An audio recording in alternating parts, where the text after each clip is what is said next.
All news పేపర్స్లో ఇవాళ కనిపిస్తున్న వార్త, ట్రంప్ అంటున్నాడు ఇరాన్ను ఒక్క రాత్రికి ఖతం చేసేస్తా అంటున్నాడు. దాదాపు 40 రోజులు దాటింది. అమెరికా, ఇజ్రాయెల్ ఇరాన్ మీద దాడి చేస్తూనే ఉన్నాయి. ఇరాన్ తట్టుకోగలిగి నిలబడి ఒకవైపున గల్ఫ్ కంట్రీస్ మీద దాడులు చేస్తూనే యుద్ధం ఆపండి అని మిగతా దేశాలు, తుర్కియో కానీ, ఈజిప్ట్ కానీ, సౌదీ కానీ, ఇట్లాంటి దేశాలు, సౌదీ లేదు, మిగతా దేశాలు కొన్ని ఇరాన్ అడుగుతున్నా కూడా 45 రోజుల తాత్కాలిక విరమణ ప్రకటించండి అని అడుగుతున్నా కూడా సమస్య లేదు. యుద్ధమే, మేము శాశ్వత పరిష్కారం కోసం మాత్రమే ఆలోచిస్తున్నాం, అది దొరికే వరకు యుద్ధం కొనసాగుతుందని ఇరాన్ అంటున్నది. సో అయితే ట్రంప్ ఏమన్నాడంటే, ఈ హోర్ముజ్ జలసంధిని తెరుస్తారా తెరవరా అని ఒక డెడ్ లైన్ పెట్టిండు. అది వాళ్ళ రాత్రికో ఏమో ముగుస్తున్నది, ఇంకొక కొన్ని గంటల్లో ముగియబోతున్నది. ఎవరు? ట్రంప్ పెట్టిన డెడ్ లైన్. సో ట్రంప్ ఏమంటున్నంటే, ఆ డెడ్ లైన్ ముగిసిన తర్వాత ఏదైనా జరగవచ్చు అంటున్నాడు. మరి అంత సినిమా ఉందా? ఇరాన్ తట్టుకోగలగనంత భారీ విధ్వంసం ఏమైనా జరగబోతున్నదా? ఏం చేయబోతున్నాడు? సో ఇది ఎందుకంటే ట్రంప్ ఈ మధ్య కాలంలో మాట్లాడిన మాటలను బట్టి చూస్తే గతంలో కూడా ఇట్లాంటివి చాలా మాట్లాడిండు. అసలు యాక్చువల్గా ఇరాన్ సుప్రీం లీడర్ ఖమేనీని చంపేసిన తర్వాత ఇక దేశం మా ఆధీనంలోకి వచ్చేస్తుంది అని అనుకున్నారు, కానీ సీన్ రివర్స్ అయింది. దాదాపు 40 రోజులకు పైన దాటినా ఇంకా యుద్ధం కొనసాగుతూనే ఉన్నది. ఎన్ని నెలలు కొనసాగుతుందో ఇంకా ఆశ్చర్యం లేదు. సో ఇప్పటికే వేల కోట్ల రూపాయల యుద్ధానికి తగలబెట్టింది అమెరికా. ప్రపంచ దేశాలని అతలాకుతలం అవుతున్నాయి. ఈ చమురు దొరక్క, పెట్రోల్, డీజిల్, గ్యాస్ ఇవన్నీ దొరకక అన్ని రంగాల మీద ఎఫెక్ట్ పడుతున్నది. మన ఇండియా మీద కూడా ఎఫెక్ట్ పడుతున్నది. సో కాబట్టి ఈ యుద్ధం మరి ఇవాళ రాత్రి తర్వాత ఏం జరుగుద్ది అన్నది చూడాలి. రేపు రాత్రి కల్లా ఇరాన్ ఆక్రమిస్తాం అంటున్నాడు. అన్ని పేపర్స్లో అదే వార్త. రేపు రాత్రి కల్లా ఇరాన్ను ఆక్రమిస్తాం, ఒక్క రాత్రిలోనే ఆ దేశం తుడిచిపెట్టుకుపోవచ్చు అంటున్నాడు. అంటే మొత్తం అక్కడ ఉన్న జనాన్ని మొత్తం ఆ దేశాన్ని మొత్తం నేలమట్టం చేస్తా అంటున్నాడు. మరి ఏం చేస్తారు? అట్లాంటి సిచ్యువేషన్ రావాలంటే ఒక అణుబాంబు లాంటిది వేయాలి. ఏది గతంలో హిరోషిమా, నాగసాకి ఆ దేశాల మీద, జపాన్ మీద ఎట్లాగైతే వేశారో, సో అట్లాంటి పరిస్థితి ఏమైనా రావాలి ఈయన చెప్తున్న మాటలను బట్టి చూస్తే. మరి అంత సినిమా ఉందా? ఆ సిచ్యువేషన్ వచ్చే అవకాశం ఉందా? ఆ దేశ మౌలిక సదుపాయాలపైన భీకర దాడులు చేస్తాం, ఇరాన్కు విధించిన గడువు పొడిగించేది లేదు, అక్కడ చిక్కుకున్న మా వెపన్ సెక్షన్ ఆఫీసర్ను కాపాడుకున్నాం, మేం ప్రయోగించిన వేల విమానాల్లో ఒక్కటి మాత్రమే కోల్పోయాం, ఏ దేశానికి లేని ఆయుధ సంపద అమెరికాకు ఉన్నది, 4 బాంబర్లు, 13 రెస్క్యూ ఎయిర్ క్రాఫ్ట్లతో ఆపరేషన్ చేపట్టాం, 155 ఎయిర్ క్రాఫ్ట్లతో 2వ రెస్క్యూ ఆపరేషన్ చేపట్టామని వెల్లడి. మిలిటరీ రెస్క్యూను అభినందించిన ట్రంప్ వైట్ హౌస్లో ఈస్టర్ కార్యక్రమం జరిగితే అందులో ఆయన ప్రసంగించిండు. మొన్న అయితే ఏకంగా తన ఓన్ సోషల్ మీడియా అయిన ట్రూత్లో ఇష్టం వచ్చినట్టుగా బూతులు మాట్లాడిండు. సో అసలు మామూలుగా కాదు. ఇక ఇప్పుడు ఏమంటుండంటే, నేను మీకు పెట్టిన గడువు అయిపోయింది, రేపు రాత్రి కల్లా మీ దేశం ఖతమైపోద్ది అంటున్నాడు. ఏం చేయబోతున్నాడు మరి? ఇరాన్ ఏమో అస్సలు ఎట్టి పరిస్థితుల్లో మేము యుద్ధానికి తాత్కాలిక విరమణ ప్రకటించేదే లేదంటున్నది. ఇక్కడ చూడండి, ఇరాన్ ఏమంటున్నది? 45 రోజుల కాల్పుల విరమణకు ఈజిప్ట్, పాకిస్తాన్ అండ్ తుర్కియో ప్రతిపాదించినాయి. తిరస్కరించింది ఇరాన్ ఏమంటుంది? యుద్ధం శాశ్వత ముగింపే తాము కోరుకుంటున్నట్లు వెల్లడి. ఇరాన్ పైన అమెరికా, ఇజ్రాయెల్ భీకర దాడులు, 26 మంది మృత్యువాత, మృతుల్లో ఐఆర్జీసీ నిఘా విభాగం అధిపతి. సో ఇరాన్ రెవల్యూషనరీ గార్డ్స్ దాని ఇంటెలిజెన్స్ చీఫ్ ఎవరైతే ఉన్నారో అతను చనిపోయిండు. సౌత్ పార్స్ పైన ఇజ్రాయెల్ దాడి, దాంతోపాటు ఇరాన్ కూడా దాడి చేసింది. ఇగో ఇరాన్ క్షిపణి దాడితో ఇజ్రాయెల్లోని రమత్ గన్లో ధ్వంసమైన కార్లు, అత్యంత భయంకరమైన అటాక్స్ జరుగుతున్నాయి. ఇగో అమెరికా, ఇజ్రాయెల్ దాడితో ఇరాన్ రాజధాని టెహ్రాన్లో అలుముకున్న పొగ. మరి యుద్ధం ఏం కాబోతున్నది? ఇరాన్ మేము సమస్య లేదు, వినే అవకాశమే లేదు, తాత్కాలిక విరమణ కాదు, మాకు శాశ్వత పరిష్కారం కావాలంటున్నది. అమెరికా అంటున్నది, ట్రంప్ అంటున్నాడు రేపు రాత్రికే మీ డెడ్ లైన్, ఆ డెడ్ లైన్ ముగిసిన తర్వాత రేపు రాత్రి ఏమైనా జరగవచ్చు అంటున్నాడు. ఏం జరగబోతున్నది? ఏం జరగడానికి అవకాశం ఉన్నది? పశ్చిమాసియాలో ముదురుతున్న ఉద్రిక్తతల నేపథ్యంలో ఇరాన్ను ఉద్దేశించి అమెరికా అధ్యక్షుడు డొనాల్డ్ ట్రంప్ సంచలన వ్యాఖ్యలు చేశారు. అమెరికా చేసిన కాల్పుల విరమణ ప్రతిపాదనను తాజాగా ఇరాన్ తిరస్కరించిన నేపథ్యంలో తీవ్రంగా స్పందించారు. మంగళవారం రాత్రి వరకు ఇరాన్ను పూర్తిగా ఆక్రమిస్తామని వార్నింగ్ ఇచ్చారు. ఆ దేశాన్ని ఒక్క రాత్రిలో నామరూపాలు లేకుండా చేసే సత్తా అమెరికాకు ఉందని, ఆ రాత్రి రేపే కావచ్చని హెచ్చరించారు. ఏ రోజు రాత్రి? మంగళవారం రాత్రి, అంటే ఇవాళ రాత్రి. ఇరాన్కు తామిచ్చిన గడువును పొడిగించే ప్రసక్తే లేదని స్పష్టం చేశారు. వైట్ హౌస్లో ఈస్టర్ వేడుకల సందర్భంగా ట్రంప్ మాట్లాడుతూ, నేను చాలా నిరాశకు గురయ్యాను. ఇరాన్ భారీ మూల్యం చెల్లించుకోక తప్పదు. ఆ దేశాన్ని ఒక్క రాత్రిలోనే మట్టుబెట్టగలం. రేపు రాత్రికి ఆ దేశం మొత్తం తుడిచిపెట్టుకుపోవచ్చు. ఆ దేశంలోని పవర్ ప్లాంట్లు, వంతెనలు, కీలక మౌలిక సదుపాయాలపైన భీకర దాడులు చేస్తాం. హార్మూజ్ జలసంధిని వెంటనే తెరవకపోతే వారు నరకాన్ని చూడడం ఖాయమని తీవ్రస్థాయిలో హెచ్చరించారు. మరి ఇప్పుడు ఇరాన్ కూడా ఏం ఊరుకుంటలేదు. ఇరాన్ ఏం చేస్తున్నది? గల్ఫ్ కంట్రీస్ మీద దాడి చేస్తున్నది. దుబాయ్ మీద, ఖతార్ మీద, సౌదీ మీద, ఇట్లాంటి కంట్రీస్ మీద దాడి చేస్తున్నది. మరి వీళ్ళు దాడి స్టార్ట్ చేస్తే మరి ఆ గల్ఫ్ కంట్రీస్ సిచ్యువేషన్ ఏంది? సో మీరెంత భీకర దాడులు చేస్తారో వీళ్ళు అదే స్థాయిలో భీకర దాడులు ఇంకొక దేశం మీద చేస్తే పరిస్థితి ఏంటి?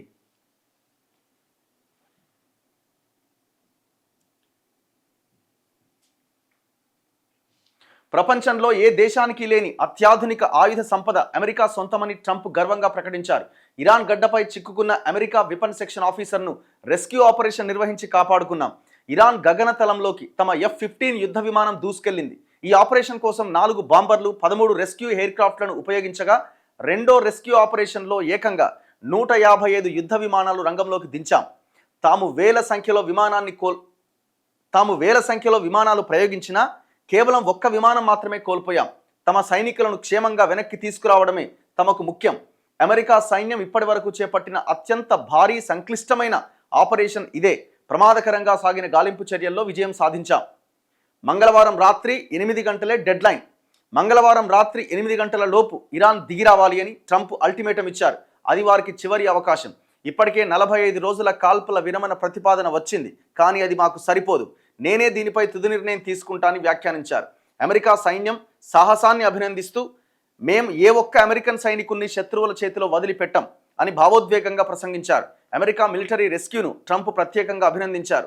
ఈ హెచ్చరికలతో ప్రపంచ దేశాలు ఒక్కసారిగా ఉలిక్కిపడ్డాయి. మంగళవారం రాత్రి అమెరికా ఎలాంటి చర్యకు దిగుతోందనేది ఇప్పుడు ఉత్కంఠగా మారింది. ఇప్పుడు మొత్తం కథ అంతా ఆ హార్మూజ్ జలసంధి దగ్గరే ఉంది. కారణం ఏంటి అంటే ప్రపంచ దేశాలకు చమురు వెళ్ళేటువంటి మార్గం అదే. దాదాపుగా ప్రపంచ దేశాలు ఆల్మోస్ట్ ఒక 20-30 అంతకు పైన కొన్ని దేశాలైతే ఆ హార్మూజ్ జలసంధి ద్వారా వచ్చే చమురు ట్యాంకర్ల మీదనే ఆధారపడాల్సిన పరిస్థితి. ముఖ్యంగా అమెరికాకు కూడా అక్కడి నుంచే వెళ్లాల్సిన పరిస్థితి. అమెరికా కానీ ఇజ్రాయెల్ కానీ వాటికి సంబంధించిన మొత్తం క్లోజ్ చేసి పడేసినారు. అంటే ఒక్క వాహనాన్ని కూడా బయటికి పంపించట్లేదు. సో మన దేశానికి సంబంధించినవి కూడా అడ్డుకున్న అక్కడక్కడ ఒక 3-4 నౌకలు ఇప్పటిదాకా బయటకు వచ్చినట్టున్నాయి. ఏవైతే కొన్ని మిత్ర దేశాలు తటస్థంగా ఉన్న దేశాలను మాత్రమే బయటికి పంపిస్తున్నారు. కేవలం అమెరికాని, ఇజ్రాయెల్కి సంబంధించిన ఇజ్రాయెల్కు సహకరిస్తున్న కొన్ని దేశాల నౌకలను మొత్తం ఆపేసినారు. అది ఆ దేశాలని కింద మీద వేస్తున్నది. సో కాబట్టి ఇప్పుడు ఆ హార్మూజ్ జలసంధి మీద పట్టున్నటువంటి ఇరాన్, మీరు ఆగిపోవాలి, అక్కడ దాన్ని తెరవాలి అన్నది ట్రంప్. తెరిచే సమస్య లేదు, దీనికి ఒక శాశ్వత పరిష్కారం దొరికేదాకా ఏమైనా కానీ అని ఇరాన్. సో ఇట్లా ఇది నడుస్తున్నది. అయితే ట్రంప్ హెచ్చరికలు ఇరాన్ చాలా తేలిగ్గా తీసుకున్నది. ఈ పెద్ద సైకో, పెద్ద పిచ్చోడు ఇట్లనే మాట్లాడుతారని ఇరాన్ అనుకుంటున్నది. ట్రంప్ హెచ్చరికలు ఇరాన్ తేలిగ్గా తీసుకున్నది. తాము ట్రంప్ వ్యాఖ్యలకు భయపడి వెనక్కి తగ్గేదే లేదని తేల్చి చెప్పింది. ఇరాన్ పార్లమెంట్ స్పీకర్ మహమ్మద్ బాఘేర్ ఖాలీబాఫ్ స్పందిస్తూ, అమెరికా తన నిర్ణయాలతో ప్రతి అమెరికన్ కుటుంబాన్ని నరకంలోకి నెడుతున్నది. ఇది ఇజ్రాయెల్ ప్రధానమంత్రి నెతన్యాహు ఆడుతున్న గేమ్. మీరు యుద్ధ నేరాల ద్వారా ఏమీ సాధించలేరు అని వ్యాఖ్యానించారు. ఒకవేళ అమెరికా గనక దాడులు మొదలు పెడితే ఇజ్రాయెల్తో పాటు కువైట్, UAE, బహ్రెయిన్ లాంటి గల్ఫ్ దేశాల్లోని కీలక వ్యవస్థలపైన ప్రతీకార దాడులు చేస్తామని హెచ్చరించింది ఇరాన్. సో వాళ్ళు వెనక్కి తగ్గమంటున్నారు. ఇది ఏడు దాకపోద్ది అన్నది మనం ఊహించడం కష్టంగా మారింది. ఈ మధ్యలో ఏమైనా ప్రపంచ దేశాలు ఒక శాంతిని నెలకొల్పే ప్రయత్నం చేసే అవకాశం ఉందా అంటే కొన్ని దేశాలు ముందుకు వచ్చినాయి. పాకిస్తాన్, ఈజిప్టు, తుర్కీ ఇట్లాంటి దేశాలు, ఆ దేశాల విదేశాంగ మంత్రులు పాకిస్తాన్లో సమావేశమై ఒక చర్చల దిశగా ముందుకు తీసుకెళ్ళడానికి ప్రయత్నం చేశారు, కానీ వాళ్ళ కూడా కాలే.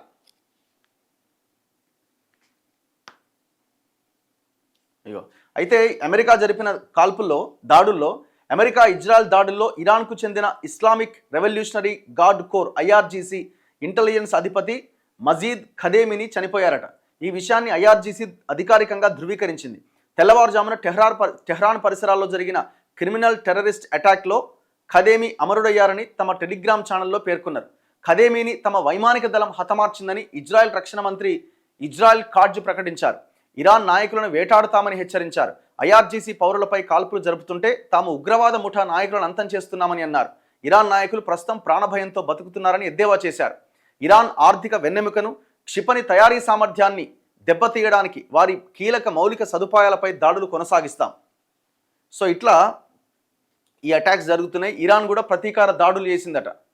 తమ దేశంపై దాడులకు ప్రతీకారంగా ఇజ్రాయెల్ గల్ఫ్ ప్రాంతంలోని పొరుగు దేశాల మీద ఇరాన్ క్షిపణులతో అటాక్ చేసింది. దీంతో పశ్చిమాసియా అట్టుడికిపోయింది. ఇరాన్ క్షిపణులు ఉత్తర ఇజ్రాయెల్ నగరమైన హైఫాను తాకినాయట. అక్కడ ఒక నివాస భవనం శిథిలాల కింద 4 చనిపోయారు. మరోవైపు కువైట్, యుఏఈ, సౌదీ తమ వైమానిక రక్షణ వ్యవస్థలను యాక్టివేట్ చేసి ఇరాన్ ప్రయోగించిన క్షిపణులను, డ్రోన్లను అడ్డుకున్నాయి. అయితే ఇరాన్ యుద్ధం మొదలైనప్పటి నుంచి ఇప్పటి వరకు 1900 మందికి పైగా చనిపోయారు. లెబనాన్లో 1400 మంది, ఇజ్రాయిల్లో 34 మంది మరణించారు. అంటే దాదాపు ఒక 2000 మంది ఈ పనికిరాని యుద్ధంతో ప్రాణాలు కోల్పోయారు. అంతా ఎవరు ప్రాణాలు కోల్పోయేది? అయితే ఇటువైపు అటువైపు సైనికులు, మధ్యలో ఉన్న అమాయక జనం. సో ఇట్లా ఈ యుద్ధం కొనసాగుతున్నది. ఎక్కడ దాకా పోద్దన్నది మనం ఊహించడం కష్టంగా ఉన్నది. ఇవాళ రాత్రికి మరి ట్రంప్ ఏదో నేను చేస్తా అంటున్నాడు. ఏం చేస్తాడో ఏమైద్దో చూడాలి.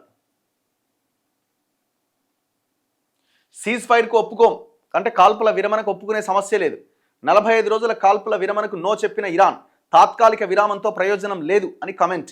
యుద్ధం శాశ్వతంగా ఆపేయాల్సిందే అని డిమాండ్. ఇందుకోసం అమెరికాకు 10 షరతులు పెట్టిందట. హార్మూజ్ పైన కొత్త ప్రోటోకాల్ కోసం పట్టు. వాళ్ళు చాలా క్లియర్గా ఇంతవరకు యుద్ధం చేసినావు, మాకు నష్టం జరిగింది, ఆ నష్టపరిహారం చెల్లించు.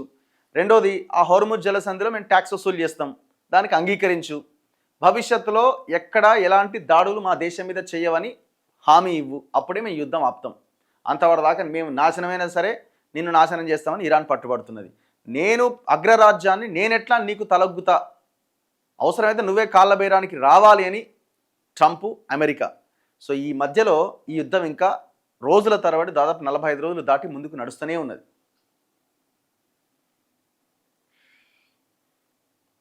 సో ఇట్లా ఈ యుద్ధానికి సంబంధించిన వార్త మనకు ప్రధానంగా ఉన్నది.